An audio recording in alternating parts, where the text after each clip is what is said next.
Hi, this is Scott Garibay, and today we're going to talk about Andrew Yang, and we're going to talk about the January Iowa CNN debate number 7, the catastrophe that happened on that night. All right. Oh boy, we got to talk about it. All right. So the catastrophic has happened. We have had our first debate without Andrew Yang. It was horrible. It was just terrible. All right.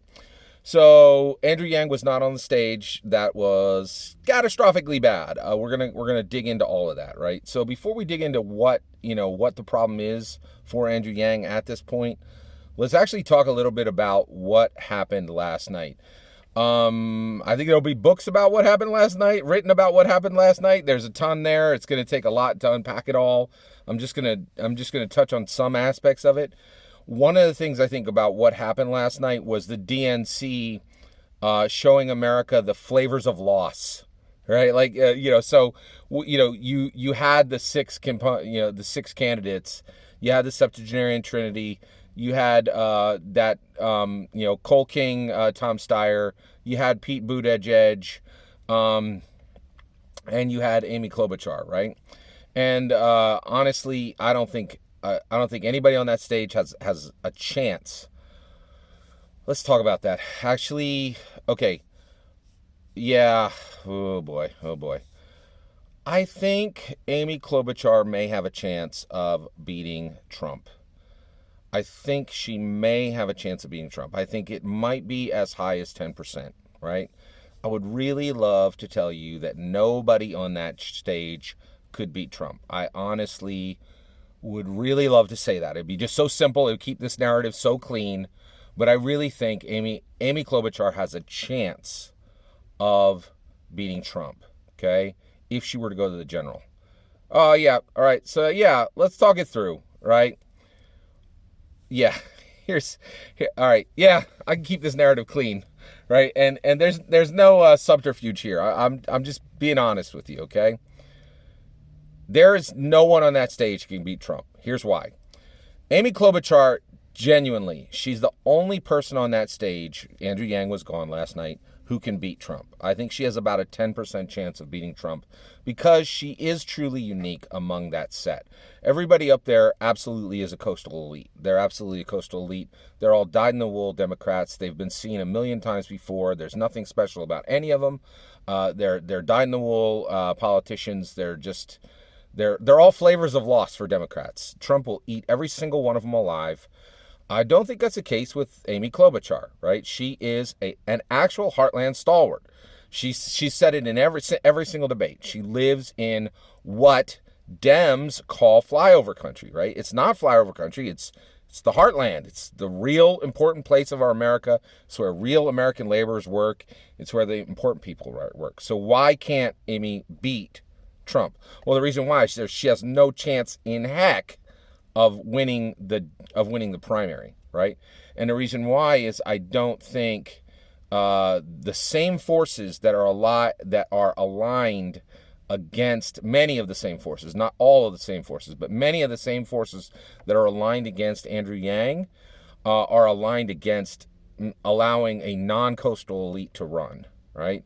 So I think Amy doesn't really have a chance to win in the primary, which means she can never win in the election. She can't run in the general, and if you can't run in the general, you can't beat Trump, right? Now the rest of them, none of them, like Trump will eat the rest of them alive. Like he will just absolutely wreck any of them, right? There's just no chance. I don't see any of those candidates on stage having any chance to beat Trump. Okay, all right. So really what January Iowa CNN debate 7 was the DNC, the Democrat Party and the Democrat voter base really saying, hey, these are the flavors of loss. How would you like to lose, right? And that's shockingly frustrating. I'm like, oh my gosh, wow. Ugh. It was so brutal to get through. It was horrible. It was like a vampire just attached to your neck, just sucking your life out, like just listening to the same sad sack, drivel coming out of them saying nothing new and the same spun talking points and the same tired, ridiculous nonsense that, and just It's frustrating because not only are they saying the same thing they've said a million times, each one of them have repeated a million times, they're saying the same thing that the same Democrat people, like, you could just pluck any Democrat out of the House or the Senate.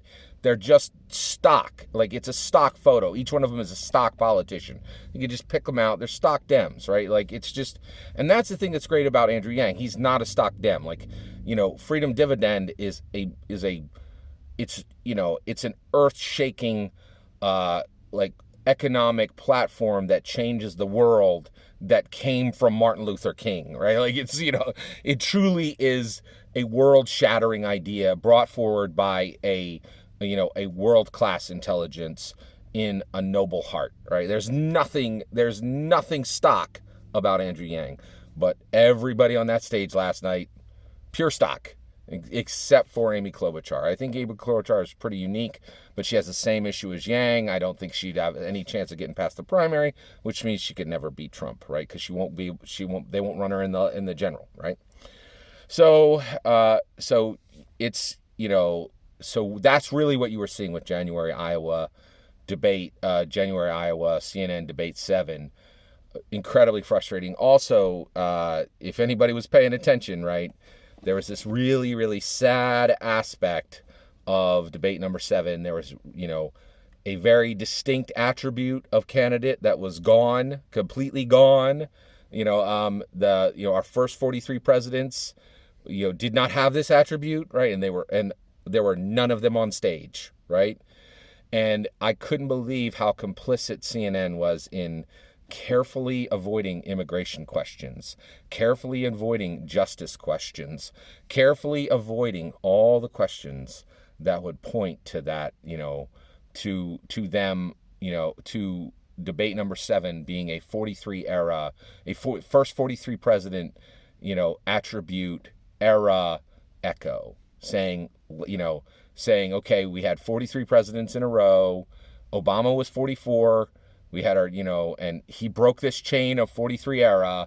And then, 45 was Trump. He returned us to 43 era presidents, right? And here we are with the Dems co-signing 43 era, right? At least one of those attributes. And I was just like, oh, this is terrible, man. It's just so frustrating and sad and, sad making. And it's just, and seeing CNN just sign on by carefully taking questions out that would so clearly point to this 43 era cosign that this whole debate was. And it was just so frustrating and sad making. And, so it was really alarming. All right. So you have so now we understand what the debate was. It was just, the DNC, really, kind of throwing up their hands, understanding that Trump is about to absolutely wreck them, and saying, hey, you guys get to choose your flavor of loss. Which one of these people do you want us to, throw in front of the, the freight train that is Donald Trump to be rolled under his wheels, right? And I'm like, oh, man, this is bad. So let's talk about Andrew Yang, right? What does it mean that he was out of the debate? It is catastrophically bad. It is horrible for his campaign. It is terrible, right? I've been hearing a little bit of noise from some people in Yang Gang saying it doesn't matter. It matters. It matters a ton, right? Already, right? On day 2, Andrew Yang's been cut out of at least 1,000 hours of media coverage, where all the coverage has just been Biden, Sanders, Warren, Klobuchar, Klobuchar, Buttigieg, and Stiers, and Yang's name is gone, right? And that, this is the age of the ubiquitous camera, right? And if you're not there, you fall back, right? You fall back into this zone of spectral candidate, like the spectral candidate zone, right? The force ghost zone, right? Where you're there as a candidate and you're running, but you're see-through, right? Like you're Ben Kenobi and Anakin Skywalker, and you're the force ghost standing off in the corner and people can see through you, right? That's the zone, right? Tulsi's there, Bloomberg's there, and now Yang is there, right? And it is horrific. This is not good in any way. It is very, very bad for Yang's candidacy, right? So why are we here, right? Well, the reason why we're here is Andrew Yang was not able to qualify for debate number 7, right? Now, why was Andrew Yang not able to qualify for debate number 7? Was I wrong that Andrew Yang was a world-class intelligence and a world-class leader and was a 1 in 10 generation leader, and that Freedom Dividend was a brilliant, awesome platform that was handed over from Martin Luther King, and that Yang is an incredibly rare and awesome opportunity? Absolutely not. I was not wrong about any of those. I was never wrong about anything I said about Andrew Yang, but I was wrong, right? And this is a hard part of our lives. When we're wrong, we have to admit it, and I was wrong. So what was I wrong about? I was wrong about the forces aligned against Yang. They are more powerful than I expected. There are more of them than I expected, and they are more committed than I expected. That is, I was wrong. I really felt that, the awesomeness of Yang, the nobility of Yang, the intelligence of Yang would be enough to overcome the media, the DNC, the malaise of the American voter, the unwillingness of the American voter to embrace something non-intuitive, the 43 error problem. I really thought that, and a host of other forces that I didn't even mention, right? And I really thought that all those things were at a level that was less than they actually are, right? And so I was wrong about that, and I'll admit that. I hate admitting when I'm wrong, but I need to do it, right? Because I say when I'm right. I take full credit when I'm right. You know what I mean? And so when I'm wrong, I need to say I'm wrong, and I was wrong. I was wrong to underestimate the forces that are aligned against Yang. All right, now, where are we at right now? Does this mean Yang can't win? No, absolutely not. Yang can win, okay? Yang can absolutely win. How does he win? We are in a new day right now, right? I think before debate number 7, Andrew Yang had met every single political goal that had been set in front of him, every significant political goal that had been set in front of him. He had knocked them all down. He had knocked those pins down, right? Ding, ding, ding, ding, ding, ding, ding, right? But this was a major political goal, and when you get outperformed by Tom Steyer, when you get out politically maneuvered by Tom Steyer, you know there's a problem. Right? That guy, if you find yourself in a situation where you've been politically outperformed by Tom Steyer, you know the world's upside down, right? And that you got problems the size of elephants, right? And so when that is the biggest clue that we're in trouble, that Andrew Yang is in serious trouble, right? And that things are going to have to change for the Andrew Yang campaign, right?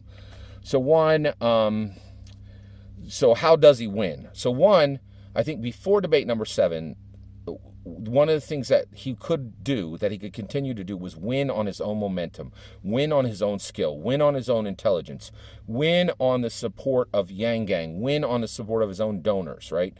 All of that, he was an active, accepted candidate, right?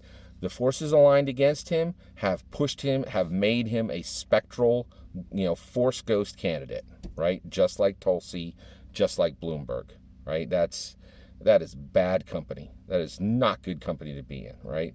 Tulsi's an amazing politician. It's fine to be in It's fine to be in company with Tulsi from the perspective of her political skill and her as a awesome human being, right? But she has the worst political platform on the planet, which is non-interventionism. It's a complete non-starter, and it makes her unelectable, right? So nobody wants to be in company with Tulsi because she's unelectable. Like, you can't get elected as a non-interventionist. Bloomberg, he hasn't made a single debate, right? He's not delivering. He is a non-deliverable, right? He can't deliver. He's literally not delivering. He's doing nothing, right? And so you can't be in a group. You can't be grouped with a politician who's literally not delivering. He's delivering nothing, right? So we're not in a good group. We're in that force ghost candidate group, and that's not good. We need to get out of it, right? But the reality is, we're in that group, right? And so how do we win? So the days where we could win on our own momentum and we could win based on our own efforts, those are over, right? And so how can we win? So one, Andrew Yang has to continue to endure. He has to not quit. That's critical. He cannot quit, right? And that's a big deal. Andrew Yang has made it farther than Beto O'Rourke, than Gillibrand, than Marianne Williamson, than Cory Booker, than Kamala Harris. Those are tough competitors, right? And he's outcompeted every single one of them, right? And he's still in the mix, right? So that's good. That's very, very good. So his endurance is there, right? But what now has to happen for Andrew Yang to win is the facts on the ground, the terrain on the ground has to change, right? The events on the ground have to change. The world has to change, right? And so, and the reason for that is these forces that have aligned against Andrew Yang, they've been successful, and they've been able to push him back. They've been able to push him back into that Force Ghost space, right? That Bloomberg-Tulsi space. It's a bad space to be in, right?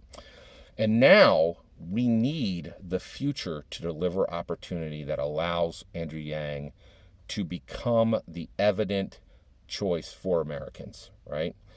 And that's not as clear as it was for Americans, right? Most Americans are going to have a harder and harder time seeing Yang now because he's not on that debate stage.